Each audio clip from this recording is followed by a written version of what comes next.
US President Donald Trump has escalated his push to bring Greenland under American control, issuing a provocative new warning.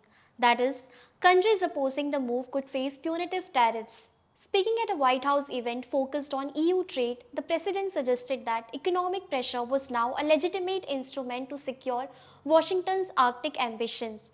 The threat remains deliberately vague, designed to unsettle allies and force negotiations by raising the cost of resistance. Trump's case rests on a foundation of national security. He argues that Greenland is too strategically vital to be left outside direct US control, claiming that Russia and China are poised to exploit any perceived vacuum. Central to this vision is the Golden Dome, a proposed missile defense shield that would rely heavily on early warning systems stationed across the Arctic. For Trump, anything less than full American control is unacceptable. While he expresses a preference for diplomacy, he also repeatedly refused to rule out military options. The rhetoric has met a wall of resistance. Greenland, a semi autonomous territory of Denmark, has rejected the claims outright.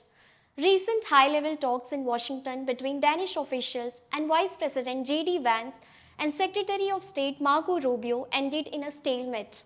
While a working group was established, Danish diplomats remained alarmed by middle ground proposals, fearing that even exploratory talks lent unearned legitimacy to American demands.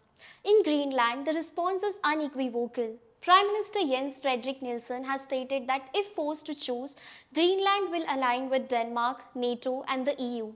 Meanwhile, European allies are signaling their support. France, Germany, and the UK have deployed military contingents to the island ahead of NATO exercises, a clear political message of alliance unity. The tension is also felt in Washington. A bipartisan delegation of US lawmakers recently traveled to Copenhagen to reassure allies that Congress views Greenland as a partner, not a prize.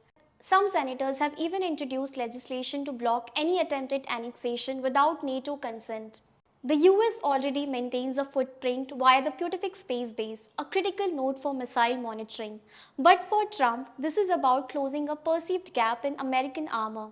For the rest of the world, the standoff is a broader test of trust, restraint, and the limits of power in a rapidly changing Arctic.